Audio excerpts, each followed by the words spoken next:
Здравствуйте, мои дорогие любимые! Сегодня у нас расклад на одну позицию. Как быстро похудеть на 10 килограмм для ленивых. Объясню, почему сделала такой расклад. Он большой, на 9 вопросов, потому что очень многие люди задаются этим вопросом. Не могут похудеть совершенно, не могут взять себя в руки. Часто ленятся, часто заедают стресс, переживают и, опять же, ненавидят себя из-за того, что не могут похудеть.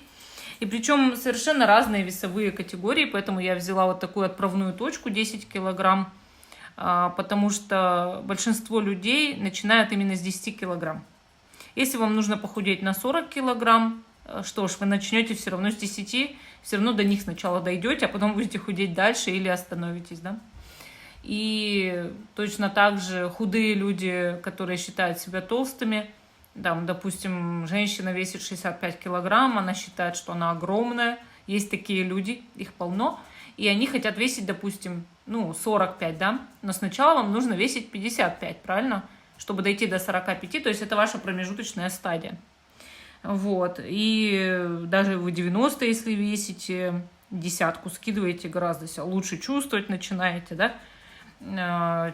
Тело легкое, такое приятное, внешность такая сразу, да, красивая становится. Вы любуетесь собой в зеркале, довольны собой. Вот это чувство приятное, вот его очень хочется, да, внутри себя ощущать, но мешает постоянная тяга к быстрым удовольствиям, к еде. Естественно, никто не хочет встать, пойти в спортзал, заняться спортом, прибираться дома.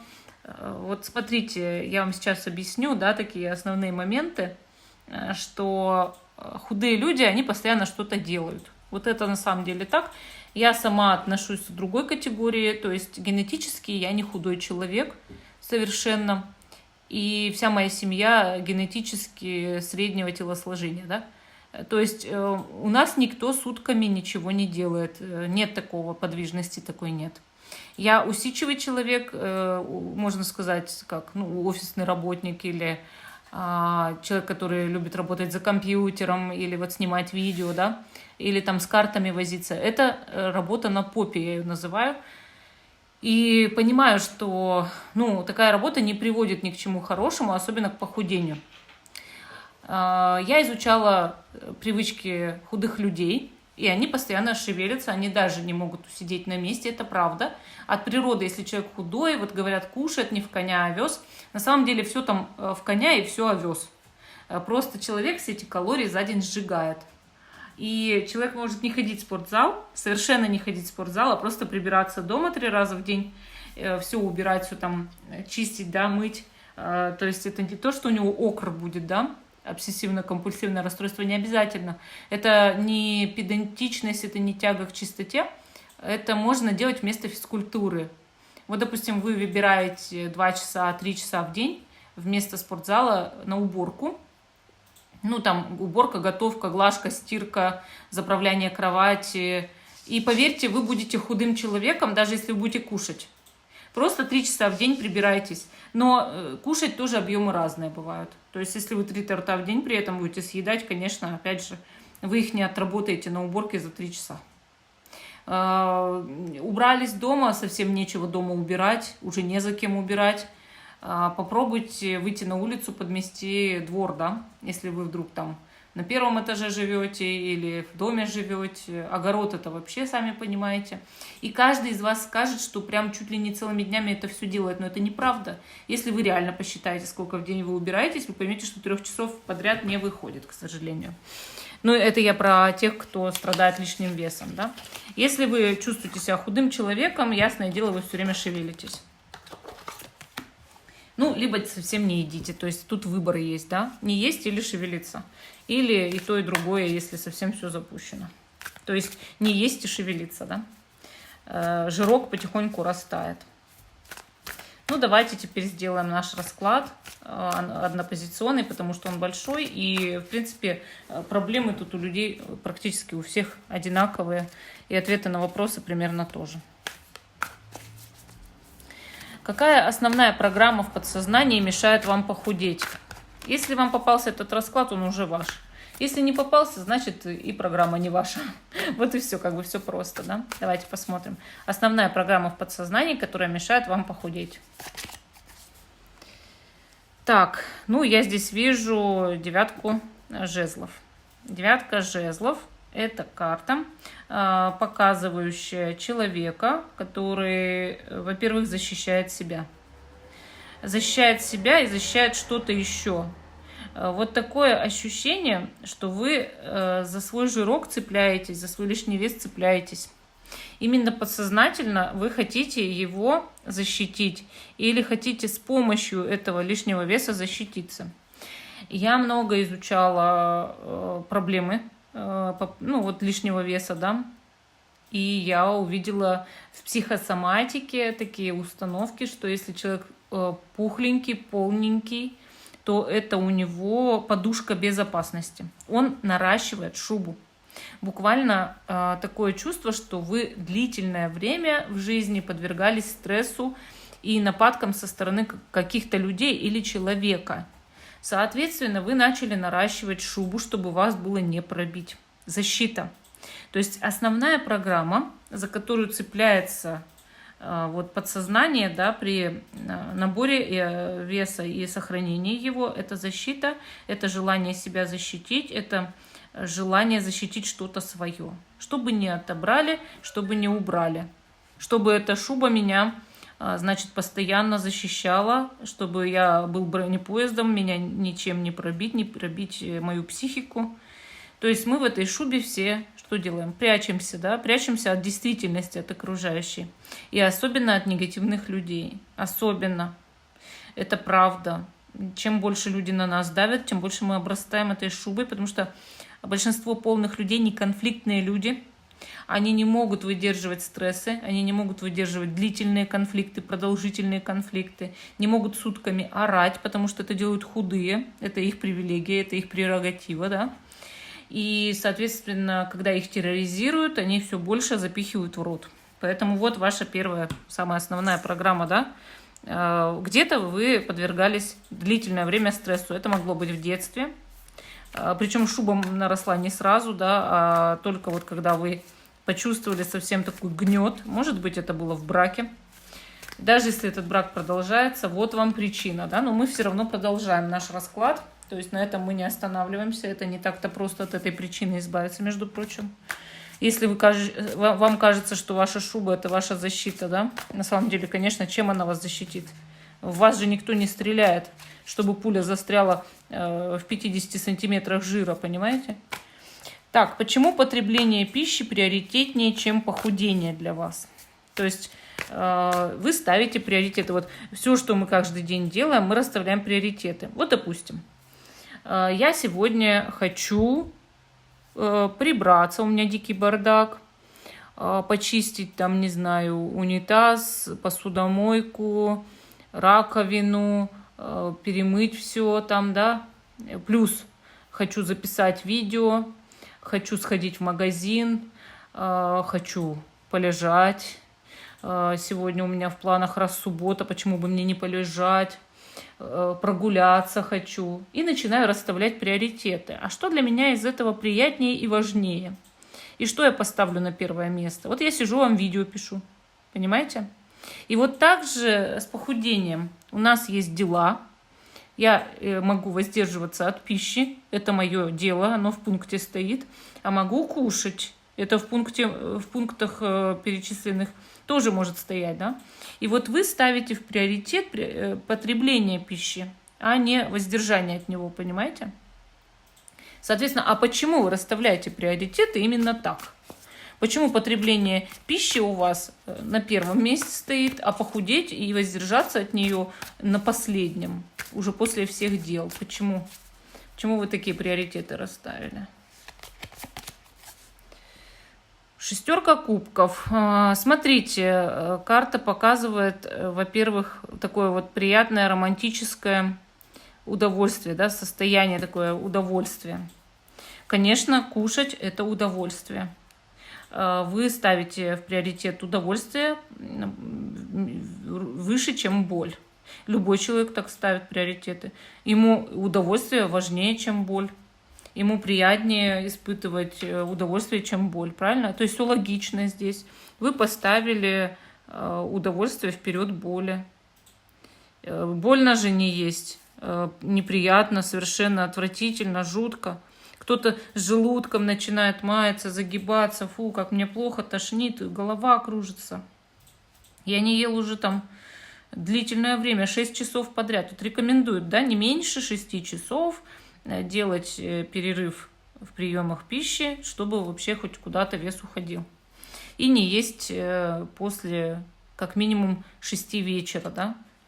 То есть вот немцы, получается, ну, я в Германии живу, я знаю, да, что у них есть правила. Значит, они 9 на 15, по-моему, правило. Они 9 часов в сутки могут есть, а 15 часов точно не могут. Они все живут по этому правилу. Поэтому у них очень мало толстых людей, а их практически не существует. Плюс они каждый день гоняют на велосипедах обязательно или бегают. Бегают с собакой, бегают просто так. Вот понимаете, о чем тут речь, да? Что 15 на 9-то надо все равно жить. И есть 16 на 8, то есть 16 часов многие не кушают, да, а 8 часов только в эти 8 часов можно кушать. Но вот в эти 8 часов покушать можно не 3 раза и не 5 раз, а, ну, 8 или в 9, как вы выберете, да, а именно покушать 1 или 2 раза. И вот вам нужно по краям расставить приемы пищи, понимаете? И вот 6-8 часов перерыв между приемами обязательно должен быть. И вот вы когда, допустим, ну, ставите приоритеты, естественно, это больно, да, вот что я так долго не буду кушать, а потом еще с вечера до всю ночь, до утра не буду кушать. Это так больно, это так неприятно, у меня желудок, у меня трали-вали. Но при том графике, что я сказала, меньше всего, конечно, страдают там какие-то органы, и вам лучше выбрать, да, вот именно его. И смотрите, если это время занять, ну, допустим, не обращать внимания, я получаю удовольствие утром, я встаю и кушаю. Кушаю, что я хочу, я получаю удовольствие. Потом я много часов, там, ну, 6-8 часов не кушаю. И вот просто это не будет означать, что вам будет плохо, больно, да, вот вам нужно остановки менять, что это будет обыкновенно, что вы будете просто заняты в это время, да, то есть нужно себя занять. А потом опять получите свое удовольствие, вы покушаете. И тогда ваши приоритеты пойдут уже по-другому. То есть вы поставите в приоритет похудение, и только уже потом вы поставите на второе место, там, на 5-е, на 10-е еду. Да? Хорошо, что мешает заниматься спортом и вести активный образ жизни? Что вам мешает? 4 пентаклей. Ну, замкнутость. 4 пентаклей, она всегда показывает ограниченность. Человек жадничает, ну, жалеет свою энергию, да, он жадничает, он не хочет раздавать свою энергию попусту. Вам кажется, что заниматься спортом, вести активный образ жизни – это пустая трата времени. Это ни к чему не приведет, да еще и неприятно, да. Каждый ленивый человек так рассуждает, я тоже. Но, как я уже говорила выше, вы можете приносить пользу. То есть вести активный образ жизни. 3 часа в день я трачу на уборку. Это мой активный образ жизни. Нужно заправить кровать, помыть посуду, помыть полы, помыть сантехнику, душевую там кабину или ванну почистить. Стены в ванной тоже нужно помыть. Раз в неделю устраивайте себе разбор секций. То есть там, например, шкафы разобрать, перебрать, да, какие-то вещи там сложить, перебрать, чтобы выбросить, и так далее, и так далее, и так далее. То есть как только вы этим займетесь, у вас будет похвала со стороны домашних, и вы поймете, что можно ставить в приоритет активный образ жизни, при этом принося пользу окружающим людям и себе. Жить в чистоте, поверьте, гораздо приятней, чем жить в бардаке. вот, или жить в такой средней, как это сказать, среднем загрязнении, да, когда тебя все время что-то не устраивает. Вот йоги, между прочим, преподают вот это вот постоянно, что если ты йогин или если ты связан с духовной практикой, сначала прибери вокруг себя пространство, иначе вообще какой ты, как ты будешь духовно расти, какой ты там, да, духовный человек, если вокруг тебя такой бардак. Вот понимаете как? Какой человек мешает вам похудеть? Давайте посмотрим. Какой человек мешает похудеть?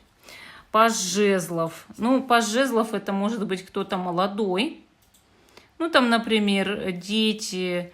Они не берут вот там и не подходят и не говорят «не худей». Нет, конечно. Дети, во-первых, добавляют стресс, если маленькие дети особенно. Плюс они все время хотят что-нибудь сладкое. Ты смотришь, как ребенок кушает, и думаешь, ну все, срываюсь, да? Вот беру и срываюсь. Прямо сейчас тоже буду это есть.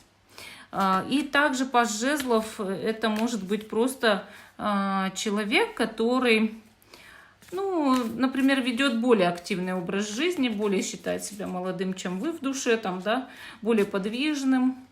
И, соответственно, вы видите, как человек съедает полтонны, но не толстеет. Вы съедаете вместе с ним полтонны и не знаете о том, что этот человек приходит домой и 3 часа на уборке занимается спортом.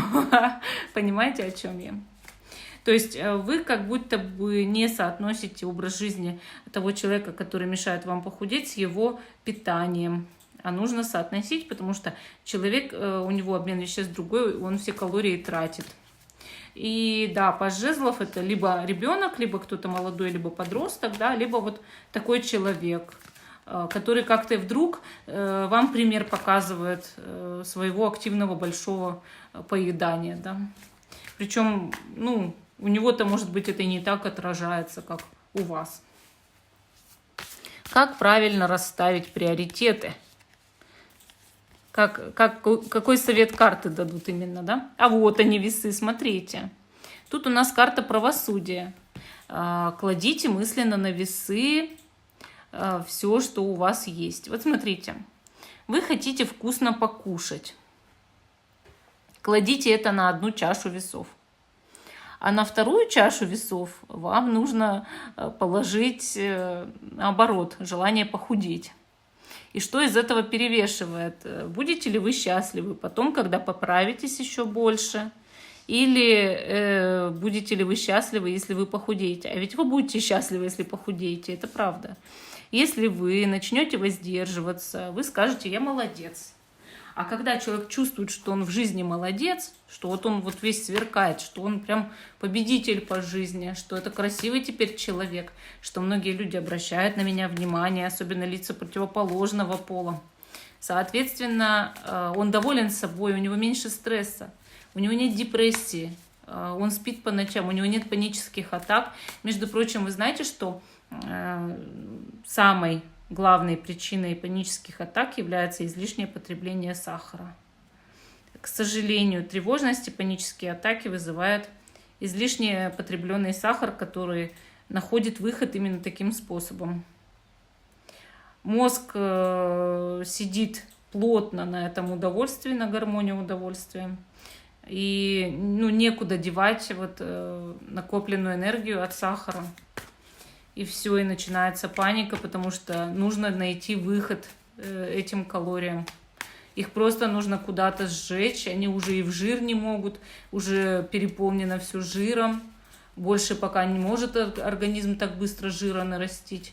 Вы не двигаетесь, и куда девать? Ну вот, начинаем убегать от льва, которого совершенно не существует. Хорошо. Где найти силы и энергию для похудения? Потому что многие говорят, что у них никакой мочи нет.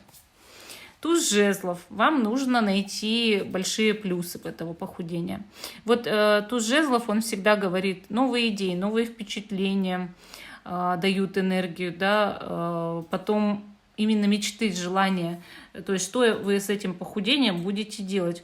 Вам нужно смотреть в будущее, манифестировать. Вот когда вы похудеете, как вы будете себя чувствовать? Кто на вас обратит внимание? Может, даже будет особенный человек. Потом, какие платья вы себе купите, наряды.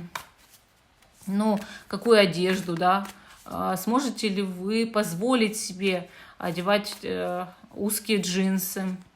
Сможете ли вы позволить себе носить мини-юбку или еще не сможете? Сможете ли вы позволить себе носить короткие шорты? И вот так вот потихоньку туз жезлов, да, то есть впечатления, вам нужны идеи того, что вы будете делать с этим похудением. Вот именно то, что доставит вам невероятное удовольствие и радость.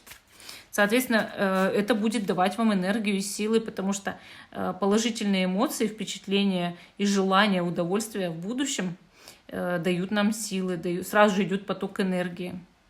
Откуда вообще в человека вдруг приходит энергия? Вот смотрите, подумаешь отрицательно, энергия ушла. Гадости подумаешь, энергия ушла, потратил. Подумал положительно, энергия пришла. А откуда она берется или почему куда-то уходит? Не задавались когда-нибудь таким вопросом? Кто-то считает, что садятся на вас демоны и сосут прям, поэтому у вас плохие мысли. Но это же глупости все. Это же каменный век такое думать. Просто у человека есть механизмы забора энергии из Земли и из Вселенной, но он о них не знает. И эти механизмы работают с помощью мысли. А мысль, она положительная должна быть, чтобы можно было взять эту энергию, живительную силу, силу созидания, силу здоровья, да. То есть как оздоровить свой организм? Подумать положительно о нем. Он сразу же выздоравливает. А энергию дает Земля, Гая, и дает Вселенная, космос, да. То есть с двух сторон сразу же потоки невероятные рвутся в вашу жизнь от того, что вы положительно подумали. Представляете, как все просто и сложно одновременно, потому что думать-то вы привыкли только отрицательно. Итак, чем нужно пожертвовать ради похудения? Смертью. Вы знаете, есть такой момент. Вам нужно отрубить прошлое. Вот тот, да, это карта, показывающая смерть, но и перерождение. Посмотрите, ворон сидит на магическом шаре. Тут 2 розы. Карта показывает знак о том, что начинается новая жизнь, а с прошлым нужно прощаться. Вам придется неизбежно покинуть прошлое, покинуть старые привычки. Чем нужно пожертвовать? Всеми своими старыми привычками, установками, способом мышления. И оно должно просто умереть. Неизбежно должно попрощаться с вами раз и навсегда. Умереть должно это мышление. И вы должны родить новое мышление, совершенно иное, мышление нового поколения, так скажем. Вы выходите в новую эру, в новую жизнь. Вы ведь себя больше не узнаете, вы станете другим человеком. То есть вы хороните прошлого себя, жирного себя, да? Жирную себя. Хорошо. Получится ли взять себя в руки у вас?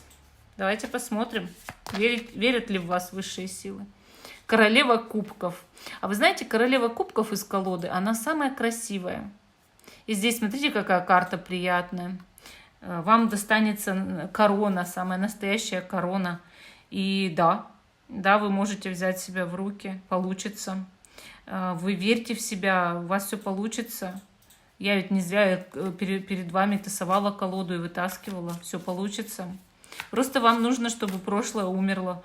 У вас новая жизнь началась. Вы родились сегодня. Родились сегодня с полезной привычкой питаться правильно. Вести здоровый, активный образ жизни. Все. Для прошлого больше места в вашей жизни нет, и у вас все получится. Какого плана лучше придерживаться? Давайте посмотрим. Плана победителя. 6 жезлов. Только победитель здесь может преуспеть и похудеть. План победы. Вам нужно ориентироваться на то, что вы будете побеждать. Каждый день думайте об этом, записывайте в свой дневник. Я сегодня победитель. Я сегодня что сделал?